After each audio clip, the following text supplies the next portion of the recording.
अस्सलाम वालेकुम students pre calculus में आज हम सीक्वेंस एंड सीरीज के टॉपिक ज्योमेट्रिक सीक्वेंस और ज्योमेट्रिक प्रोग्रेशन और ज्योमेट्रिक सीरीज को डिस्कस करेंगे। तो स्टूडेंट्स लास्ट लेक्चर में हमने अरिथमेटिक प्रोग्रेशन और अरिथमेटिक सीरीज को डिस्कस किया था।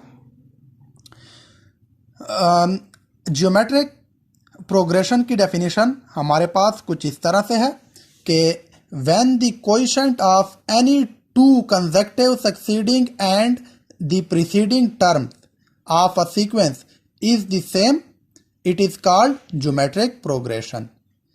The common ratio is usually denoted by R. Student यहाँ पे एक तो हमने यहाँ पे भी जिस तरह हमने अरिथमेटिक प्रोग्रेशन में देखा था कि वहाँ पे हमारे पास दो कंसेक्टिव टर्म हम लेते थे, उसमें हम सक्सीडिंग माइनस प्रीसीडिंग करते थे तो हमारे पास कॉमन डिफरेंस डी आता था। यहाँ पे थोड़ा सा फर्क है, यहाँ पे हमारे पास कॉमन रेशियो है और डिफरेंस की जगह हम कोएफिशिएंट है हमारे पास, हम कोएफिशिएंट यूज करेंगे। यानी सक्सीडिंग डिवाइडेड बाय प्रीसीडिंग हम करके तो देखेंगे कि क्या कॉमन रेशियो सेम आ रहा है। तो यहाँ पे देखें स्टूडेंट्स, ये मेरे पास एक सीक्वेंस है 2 4 8 16 अप टू सो ऑन। अब यहाँ पे 4 मेरे पास सक्सीडिंग टर्म है जबकि 2 मेरे पास प्रीसीडिंग टर्म है। तो देखता हूं कि 4 डिवाइडेड बाय 2 मेरे पास 2 आ रहा है। उसके बाद 8 मेरे पास सक्सीडिंग है, 4 प्रीसीडिंग है, तो 8 डिवाइडेड बाय 4 ये भी मेरे पास 2 आ रहा है। उसके बाद 16 मेरे पास सक्सीडिंग और 8 मेरे पास प्रीसीडिंग। ये मेरे पास कंसेक्टिव नंबर है, ये कंसेक्टिव थे, ये कंसेक्टिव थे। तो यहाँ पे मेरे पास 16 डिवाइडेड बाय 8 ये भी मेरे पास 2 आ रहा है। तो अगर हम देखें तो हमारे पास कॉमन रेशियो सब में 2 आ रहा है। इस तरह इस सीक्वेंस में अगर हम देखें तो यहाँ पे मेरे पास 3 6 12 24 अप टू सो ऑन। अब यहाँ पे मैं अगर दो कंसेक्टिव नंबर ले लूं 3 और 6, तो इसमें 6 मेरे पास सक्सीडिंग नंबर है जबकि 3 मेरे पास प्रीसीडिंग नंबर है। और 6 डिवाइडेड बाय 3 जब मैं करता हूं तो मेरे पास कॉमन डिफरेंस कॉमन रेशियो 2 आ रहा है। फिर उसके बाद अगर मैं ये दो कंसेक्टिव नंबर लूं 6 और 12, तो इसमें 12 मेरे पास सक्सीडिंग नंबर है, 6 मेरे पास प्रीसीडिंग नंबर है। तो 12 डिवाइडेड बाय 6 जब मैं करता हूं तो यहाँ पे भी मेरे पास कॉमन रेशियो देखें 2 आ रहा है। यहाँ पे मेरे पास अगर मैं ये दो नंबर लूं तो इसमें भी मेरे पास सक्सीडिंग 24 और प्रीसीडिंग 12 है। तो इसको भी जब मैं डिवाइड करता हूं तो मेरे पास 2 ही आता है। तो सब में मेरे पास कॉमन रेशियो 2 आ रहा है। अब अगर इस सीक्वेंस को मैं देखूं तो इस सीक्वेंस में मेरे पास देखें इन दो कंसेक्टिव नंबर में सक्सीडिंग 9 है, प्रीसीडिंग 3 है। तो 9 डिवाइडेड बाय 3 ये मेरे पास 3 आ रहा है। फिर इन दो नंबर्स में, इन दो कंसेक्टिव नंबर्स में सक्सीडिंग मेरे पास 27 है, प्रीसीडिंग मेरे पास 9 है। तो 27 डिवाइडेड बाय 9 जब मैं करता हूं तो यहां पे भी मेरे पास 3 आ रहा है। इस तरह इन दो कंसेक्टिव नंबर में 81 मेरे पास सक्सीडिंग है जबकि 27 मेरे पास प्रीसीडिंग है। और जब मैं 81 डिवाइडेड बाय 27 करता हूं तब भी मेरे पास 3 ही आता है। तो यहां पे हम कॉमन रेशियो को देखेंगे।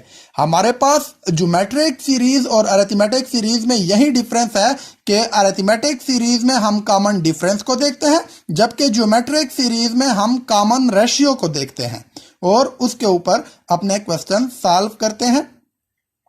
इसके बाद हमने फाइंड करना है nth term of geometric series, nth term of geometric series और general term of geometric series.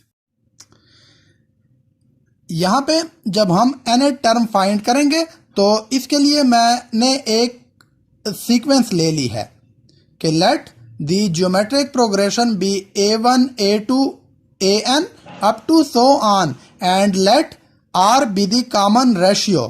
Then अब यहां पे देखें मेरे पास ये सीक्वेंस हो गई और r कॉमन रेशियो हो गया है। तो अगर तो यहां पे मेरे पास ये होगा कि a2 divided by a1, a2 मेरे पास सक्सीडिंग टर्म है जबकि a1 मेरे पास प्रीसीडिंग है और r जो है वो कॉमन रेशियो है, r मेरे पास कॉमन रेशियो है। तो a2 डिवाइडेड बाय a1 ये मेरे पास आर के इक्वल हो जाएगा। फिर मेरे पास A3 सक्सीडिंग और A2 प्रीसीडिंग हो जाएगा। तो इसमें भी मेरे पास ये आर के इक्वल होगा। इस तरह A4 और A3 का रेशियो ये भी आर के equal up to so on. तो AN ओवर AN-1 इक्वल ये भी आर के इक्वल हो जाएगा। अब यहाँ पे स्टूडेंट देखें टोटल नंबर ऑफ इक्वेशन हमारे पास कितने हैं। अगर मैं यहाँ से काउंट करूं तो ये A1, यहाँ पे A2, यहाँ पे A3 और ये AN-1। तो टोटल नंबर ऑफ इक्वेशन मेरे पास यहाँ पे भी N-1 है। तो मैं इन N-1 इक्वेशन को मल्टीप्लाई कर लेता हूं आपस में। Multiplying N-1 equations. तो यहां पे मेरे पास A2 ओवर A1 हो जाएगा, मल्टीप्लाई A3 ओवर A2 होगा, मल्टीप्लाई A4 ओवर A3 होगा, multiply up to so on.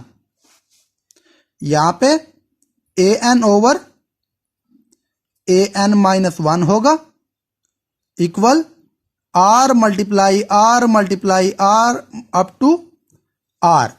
तो यहां पे स्टूडेंट देखें A2 जो है वो A2 के साथ कैंसिल हो जाएगा, A3 के साथ कैंसिल हो जाएगा। इस तरह A4 यहां पे एक A4 होगा जिसके साथ कैंसिल हो जाएगा।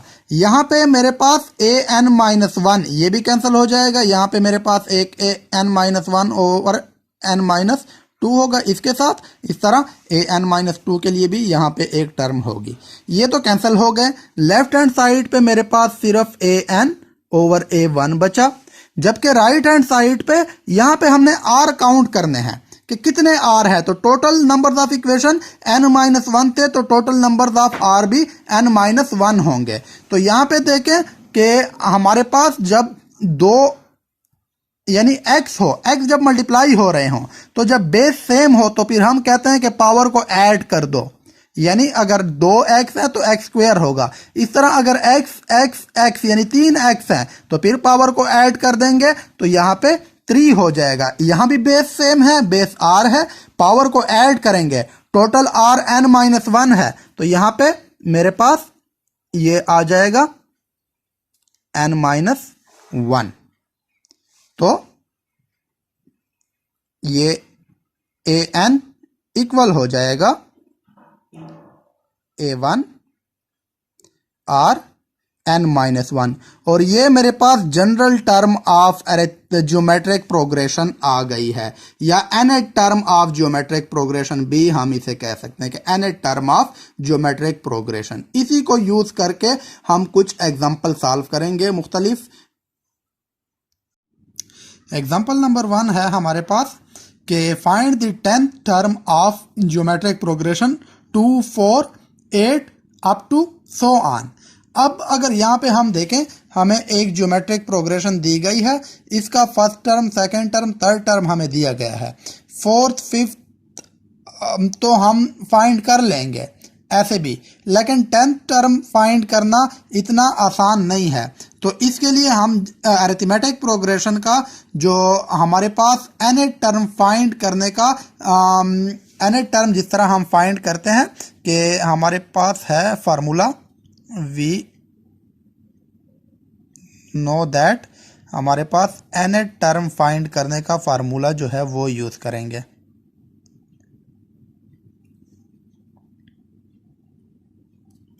AN equal A1 R N-1। अब यहाँ पे हम देखते हैं कि हमारे पास A1 की वैल्यू क्या है। A1 की वैल्यू तो हमारे पास सीक्वेंस का पहला टर्म जो होता है वो हो जाएगी, A1 इक्वल 2 हो जाएगा। अब नेक्स्ट हमें चाहिए R की वैल्यू। तो R की वैल्यू हमारे पास सक्सीडिंग ओवर प्रीसीडिंग यानी रेशियो, कॉमन रेशियो हम देख लेंगे। तो कॉमन रेशियो हमारे पास 2 है यहाँ पे। उसके बाद एन जो है हमने 10 टर्म मालूम करनी है, तो n इक्वल 10 हो जाएगा। तो अब ये वैल्यू हम इसमें पुट कर लेंगे इक्वेशन 1 में।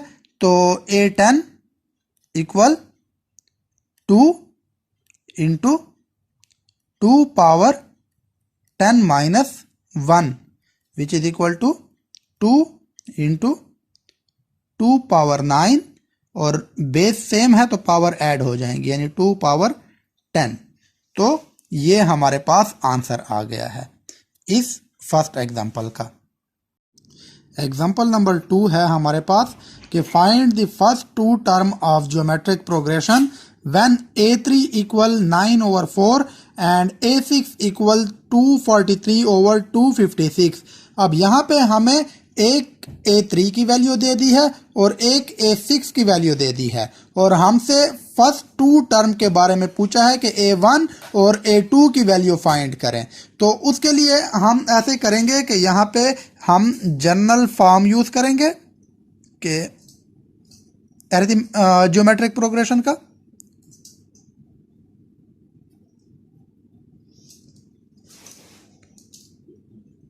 an इक्वल A1 और n माइनस 1 ये यूज करेंगे, इसको इक्वेशन 1 कह देते हैं। अब पहले हम ऐसे करेंगे कि n को 3 ले लेंगे, उसके बाद n को 6 ले लेंगे, और ये वैल्यू यूज करके फिर उसके बाद इसको सॉल्व करते हैं, फिर देखते हैं कि क्या होता है। फर्स्ट पुट n इक्वल 3, तो A3 इक्वल A1 और 3 माइनस 1, तो A3 इक्वल A1 और स्क्वायर हो जाएगा। फिर उसके बाद पैरेलल ही करते हैं इसका पुट।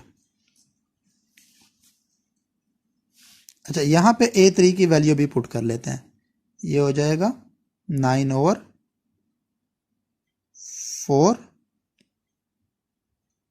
A1 आर स्क्वायर, और यहाँ पे पुट n इक्वल 6, तो यहाँ पे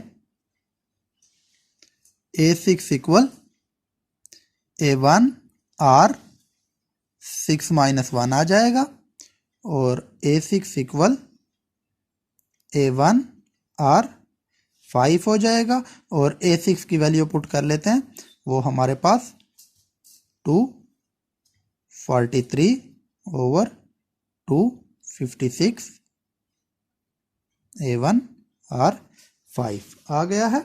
अब ऐसे करते हैं कि हम इन दोनों का कॉमन रेशियो ले लेते हैं, मतलब A1 आर 5 को डिवाइड कर लेते हैं A1 आर स्क्वायर पर, या इसको अगर मैं इक्वेशन 2 कह दूं और इसको मैं इक्वेशन 3 कह दूं, तो इन दोनों का हम कोएफिशिएंट ले लेंगे,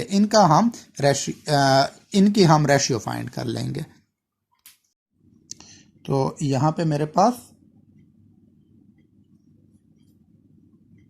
A1 R 5 over A1 R square हो जाएगा, और इधर 243 ओवर 256 डिवाइडेड बाय 9/4।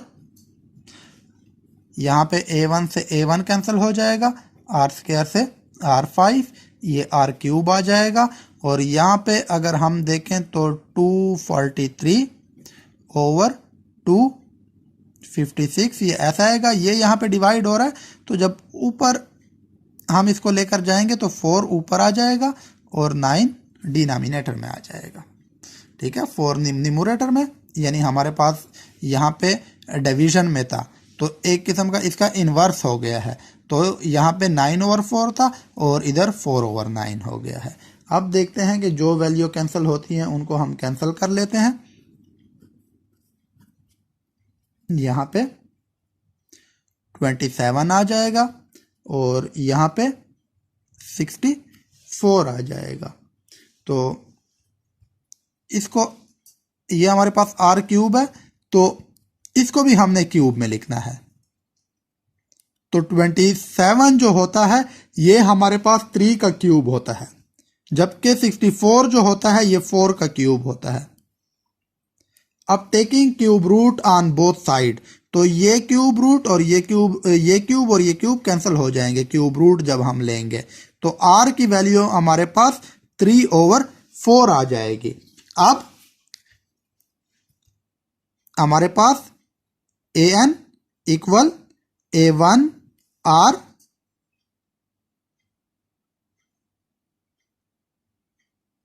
n-1 है, तो हम n 3 पुट कर लेंगे। पहले a1 की वैल्यू फाइंड कर लेंगे, क्योंकि a3 की वैल्यू भी अब हमारे पास है, r की वैल्यू भी हमारे पास आ गई है। तो a3 इक्वल a1, r की वैल्यू 3/4 और n की वैल्यू 3-1 आ जाएगी। a3 की वैल्यू हमारे पास 9/4 थी, इक्वल a1 और यहाँ पे 3/4 स्क्वायर हो जाएगा, तो 9/4 इक्वल a1, ये 9 हो जाएगा और ये 16 हो जाएगा। अब 9 से 9 कैंसिल और 4 से 16 कैंसिल होके यहाँ पे a/4 इक्वल 1 हो जाए, a1/4 इक्वल 1 हो जाएगा। अब 4 यहाँ पे जब इधर आएगा तो यहाँ पे डिवाइड हो रहा है तो इधर मल्टीप्लाई हो जाएगा, तो a1 इक्वल 4। a1 की वैल्यू हमारे पास 4 आ गई। अब हम n पुट कर लेते हैं 2, क्योंकि अब हम 2 पुट कर सकते हैं। a1 की वैल्यू b है, r की वैल्यू b है हमारे पास, तो यहाँ पे a1 r 2-1, ये a1 r हो जाएगा। अब a1 की वैल्यू हमारे पास 4 है, जबकि r की वैल्यू हमारे पास 3/4 है, तो ये कैंसिल होके 3 आ जाएगा। यानी जो हमारे पास फर्स्ट वैल्यू थी वो हमारे पास a1 की वैल्यू 4 आ गई, a2 की वैल्यू 3 आ गई। इस तरह फिर हमारे पास a3 की वैल्यू 9/4 है। तो ये एग्जांपल भी हमारा हो गया है। अब नेक्स्ट एग्जांपल देखते हैं। अब ज्योमेट्रिक प्रोग्रेशन के लास्ट एग्जांपल हम देखते हैं। इसमें हमें कहा गया है कि find n if a1 equal 3, r equal 2, an equal 768। यानी हमें a1 की वैल्यू दी गई है, कॉमन रेशियो r की वैल्यू दी गई है और an की वैल्यू दी गई है, और हमें कहा गया कि n की वैल्यू आपने फाइंड करनी है, यानी कितने नंबर ऑफ टर्म होंगे इस सीक्वेंस में। तो इसके लिए भी हम general term of geometric progression use करेंगे।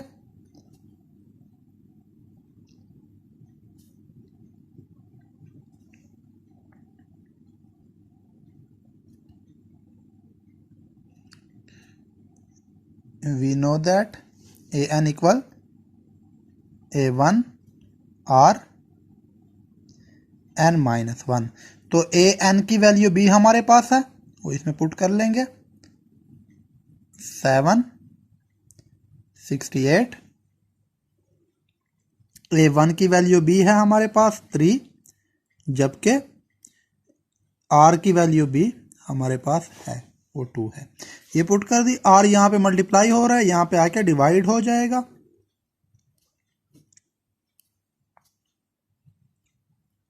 n-1 कैंसिल होके 256 बन जाएगा। अब हमने इसका बेस 2 बनाना है, पावर जो भी आए हमने इसका बेस 2 बनाना है। तो 2 पावर 8 अगर हम करते हैं तो 256 आता है हमारे पास आंसर। अब ये देखें, जब हमारे पास बेस सेम है तो पावर को हम कंपेयर कर लेंगे, तो जब पावर को कंपेयर करेंगे तो n-1 इक्वल 8 हो जाएगा और n equal 8 + 1 which is equal to 9। तो n की वैल्यू हमारे पास 9 आ गई। इसमें हमने 3 मुख्तलिफ किस्म के क्वेश्चन किए हैं। तो उसमें हर क्वेश्चन में हमने ज्योमेट्रिक प्रोग्रेशन के लिए जो nth टर्म है उसको यूज करके हमने क्वेश्चन सॉल्व किया है। तो फर्स्ट क्वेश्चन में इस क्वेश्चन में हमने n की वैल्यू मालूम की है। जो हमारे पास फर्स्ट क्वेश्चन था उसमें हमें सीक्वेंस दी गई थी और हमसे 10th वैल्यू मांगी गई थी। इस तरह जो हमारे पास एग्जांपल 2 था उसमें हमें A3 और A6 की वैल्यू दी गई थी, मतलब कोई भी सीक्वेंस के 2 नंबर दिए गए थे और हमसे पहले दो नंबर मांगे गए थे। अभी हम डिस्कस करते हैं ज्योमेट्रिक सीरीज। ज्योमेट्रिक प्रोग्रेशन और ज्योमेट्रिक सीक्वेंस तो हम डिस्कस कर चुके हैं। तो जिस तरह हमें पता है कि सीरीज जो होता है वो सम ऑफ द सीक्वेंस होता है, तो जब सम ऑफ ज्योमेट्रिक सीक्वेंस आ जाए तो उसको हम ज्योमेट्रिक सीरीज कहते हैं। यानी हमारे पास कोई ज्योमेट्रिक सीक्वेंस हो 2, 4, 8 अप टू सो ऑन, ये हमारे पास ज्योमेट्रिक सीक्वेंस है। तो अगर हम इसका सम कर लें 2 + 4 + 8 प्लस सो ऑन, तो ये हमारे पास ज्योमेट्रिक सीरीज बन जाता है। ठीक है, तो ज्योमेट्रिक सीरीज के लिए हमारे पास जो जनरल फार्मूला है वो है Sn = A1 Rn-1 over R-1। अक्सर स्टूडेंट कंफ्यूज होते हैं कि हम इसको कैसे याद रखेंगे। तो इसको याद रखने का आसान तरीका ये है कि ये देखें सिर्फ A1 है, Rn-1 है, तो यहाँ पे R-1 है।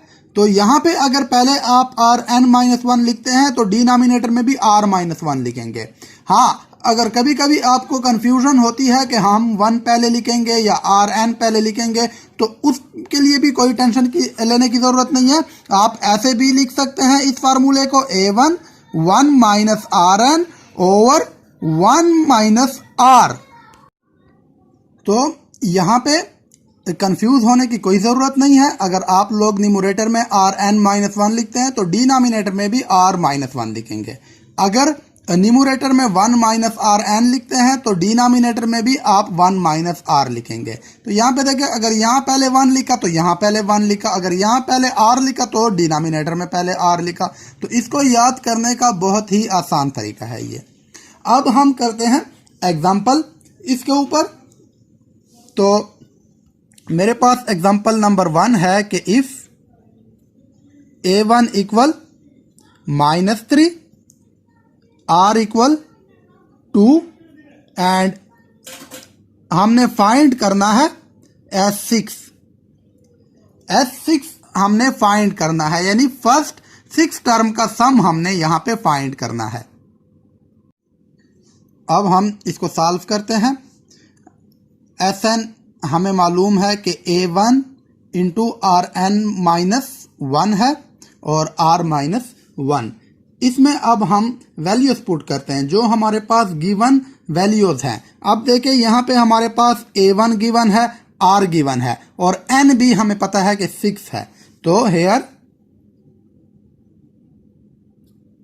इस फार्मूले में ये वैल्यू हम पुट कर लेंगे। A1 = -3, R = 2, N = 6 और इसमें हमें चाहिए भी यही वैल्यूज थी। A1 की वैल्यू चाहिए थी, R की वैल्यू चाहिए थी और N की वैल्यू चाहिए थी, मतलब सारी वैल्यू हमारे पास है। तो S6 = -3 × 2⁻6 - 1 ओवर 2 - 1। यहाँ पे हमें कॉमन रेशियो R दिया गया था, तो ये -3 × यहाँ पे हमारे पास 2⁻6 जो होता है ये 64 के इक्वल होता है ओवर 1। तो -3 × ये 63 और इसकी वैल्यू हमारे पास आ जाएगी -189। यानी आंसर हमारे पास -189 आ गया। अब नेक्स्ट एग्जांपल हम करते हैं। एग्जांपल नंबर 2, इसमें हमें A1 की वैल्यू दी हुई है कि A1 इक्वल 9/4, A4 की वैल्यू दी हुई है, ये है हमारे पास -1/12 और S7 हमसे मांगा गया है।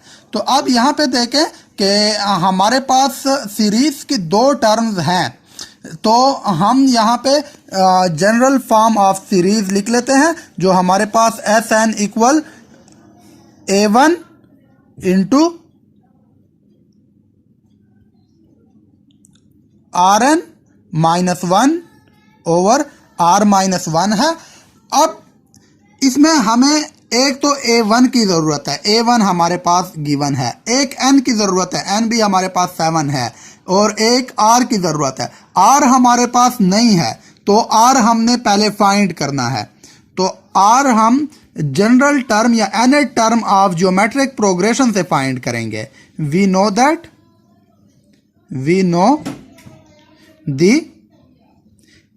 जनरल टर्म ऑफ या nth general term of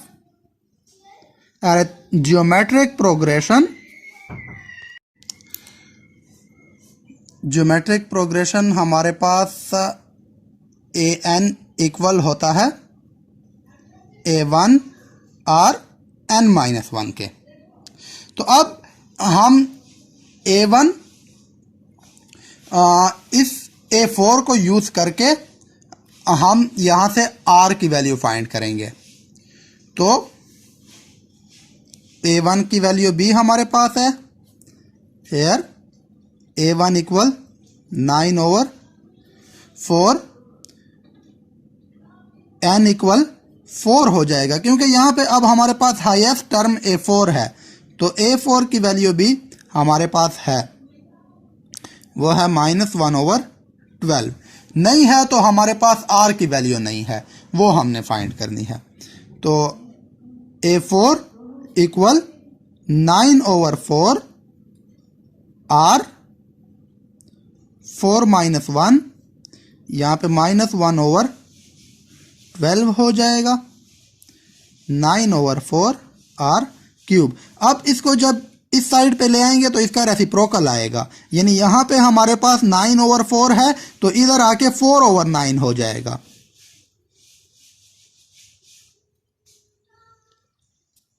R cube. अब ये कैंसिल हो जाएगा, एम्प्लाइज ये -1/3 यहाँ पे बचा, और यहाँ पे 1/9 रह गया था, यहाँ पे R क्यूब। तो R क्यूब हमारे पास हो जाएगा, R क्यूब की वैल्यू आ जाएगी -1/27, और 27 अब हमने इसको क्यूब में कन्वर्ट करना है। तो 27 जो होता है ये हमारे पास, यानी -27 ये कंप्लीट क्यूब होता है 3 का। तो -1/3 का अगर हम कंप्लीट क्यूब ले तो हमें -1/27 मिल सकता है। तो हम taking cube root on both side, यहाँ पे हम क्यूब रूट ले लेंगे। तो जब क्यूब रूट लेंगे तो टेकिंग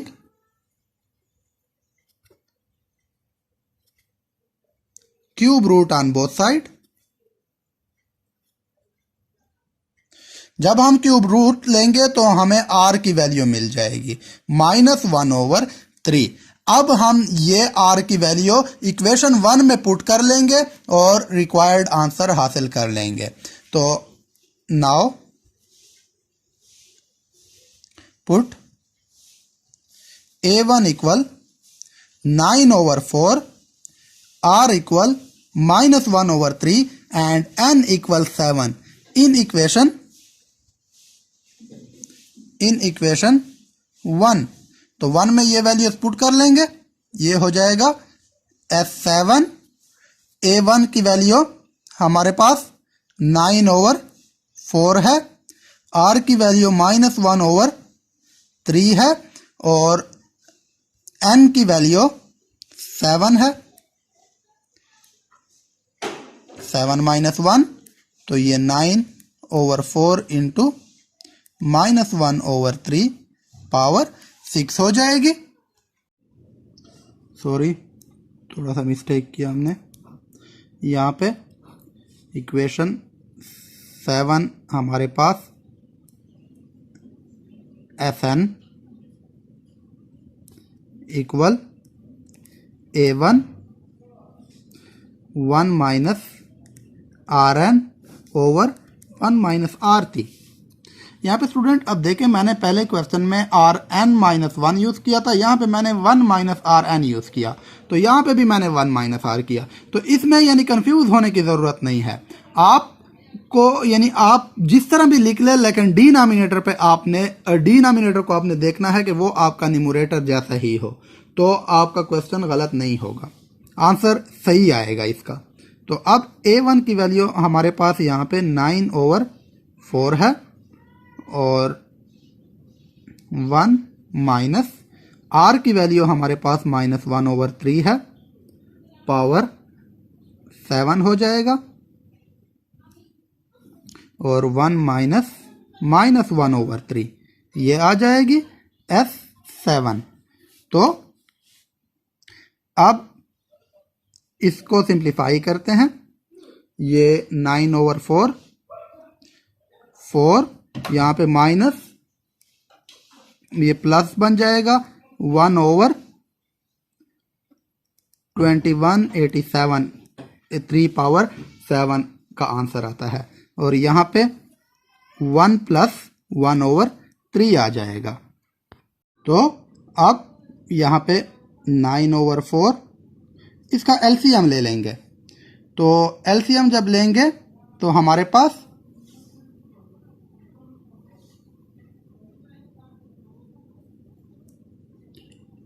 2187 ये एलसीएम हो जाएगा।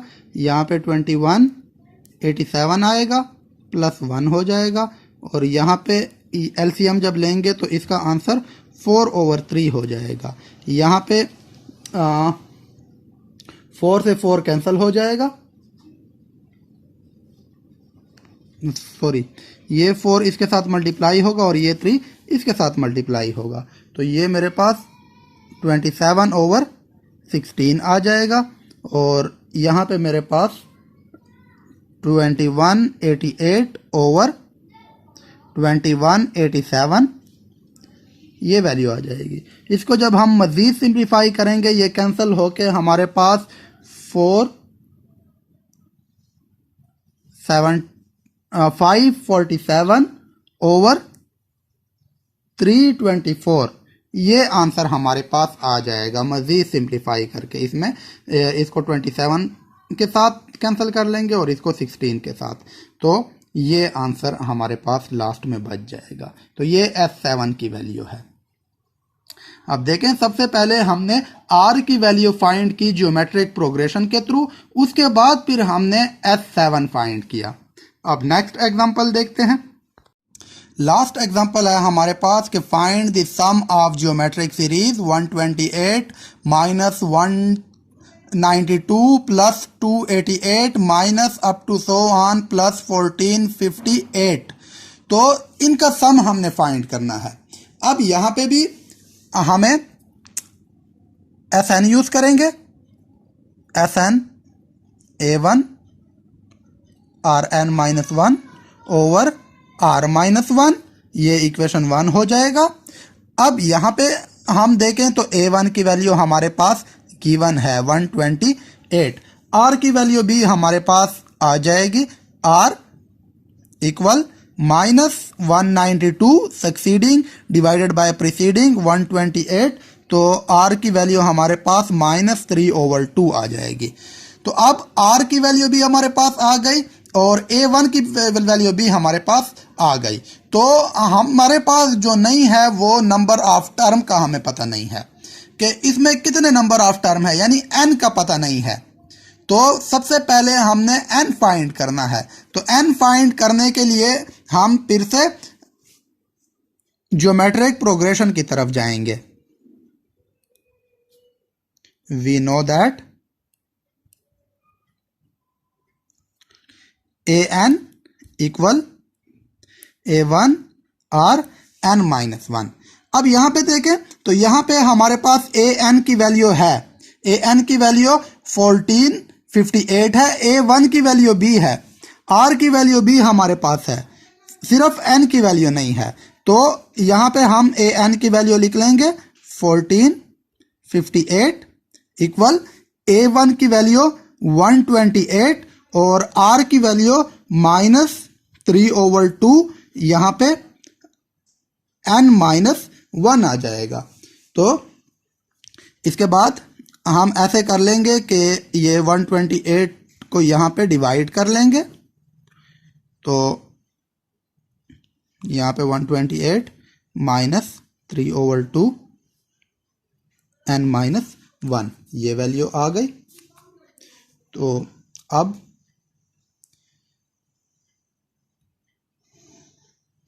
इनको हम कैंसिल कर लेंगे, जो कैंसिल होते हैं उनको हम कैंसिल कर लेंगे। तो यहाँ पे हमारे पास बच जाएगा 729/64 और इधर -3/2 पावर n-1। अब स्टूडेंट इसको हमने -3/2 बनाना है।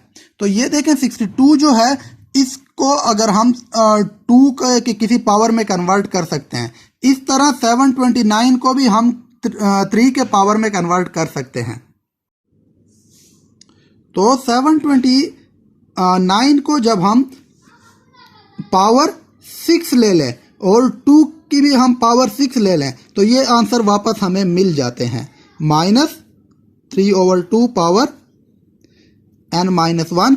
अब ये दोनों की पावर हमारे पास इवन है तो हम माइनस लगा सकते हैं, इस तरह हम लिख सकते हैं 3/2 पावर 6, क्योंकि माइनस जो है उसकी पावर अगर इवन हो तो वो फिर से प्लस बन सकता है, यानी फिर से हमारे पास ये वैल्यू आ सकती है। तो -3/2 पावर n-1। अब जब बेस सेम है तो फिर पावर्स को कंपेयर कर लेंगे और हमारे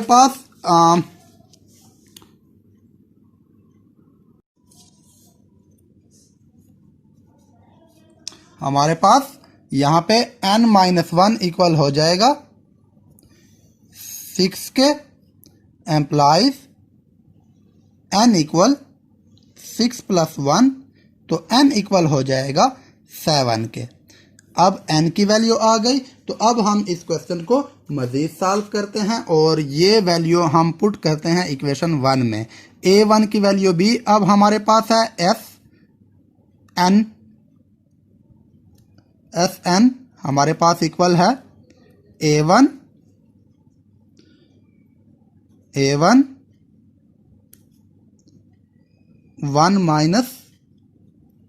-Rn/1 -R। तो वैल्यूज पुट कर लेते हैं। a1 की वैल्यू हमारे पास 128 है, n की वैल्यू 7, 1 -3/2 पावर 7 और यहाँ पे 1 -3/2 आ जाएगा।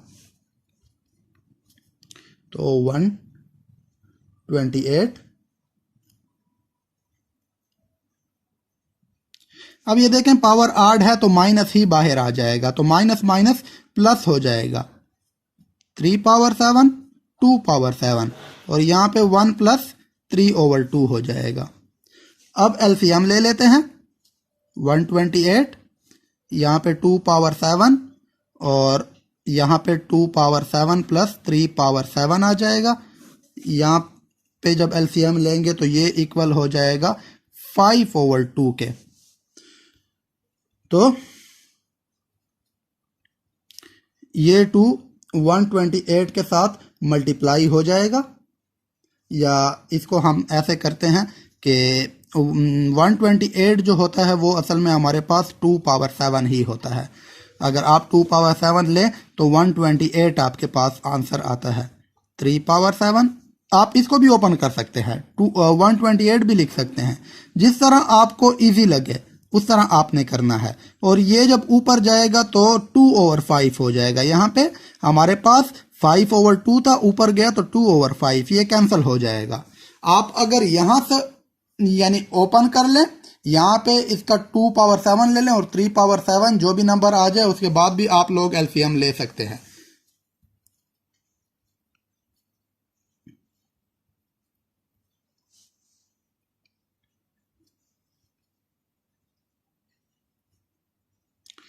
अच्छा, इसको जब मैं ये पावर लेता हूँ 2/7 और 3/7 और इनको मैं ऐड करता हूँ तो टोटल आंसर मेरे पास 2315 आता है और 2/5। और जब कैंसिल करता हूँ सारी वैल्यू का आंसर मेरे पास 926 आ जाएगा। तो ये मेरे पास आंसर आ गया है उस गिवन सीरीज का। यहाँ पे भी हमने 3 एग्जाम्पल सॉल्व की, 3 मुख्तलिफ एग्जाम्पल्स। पहले एग्जाम्पल में हमें एस एन में जितने भी हमारे पास टर्म्स हैं वो सारी गिवन थी। A1 भी गिवन था, R भी गिवन था, N भी गिवन था, वो इजीली हो गया। दूसरी एग्जाम्पल में हमारे पास सीरीज की 2 टर्म थी, लेकिन हमें S7 हमसे पूछा गया था, उसमें हमें R नहीं दिया गया था। यानी N गिवन था और A1 गिवन था, लेकिन R गिवन नहीं था। तो उसमें हमने पहले R फाइंड किया, उसके बाद उसको हमने सॉल्व किया। लास्ट में हमारे पास एक सीरीज गिवन थी, लेकिन उसमें हमें यह नहीं था पता कि इसमें कितने नंबर ऑफ टर्म्स है, तो हमें N का पता नहीं था। तो उसमें फिर हमने पहले N फाइंड किया, उसके बाद उस क्वेश्चन को सॉल्व किया। तो इस तरह मुख्तलिफ टाइप के क्वेश्चन आपके पास आ सकते हैं एग्जाम में भी। उम्मीद है आपको इस लेक्चर की समझ आ गई होगी।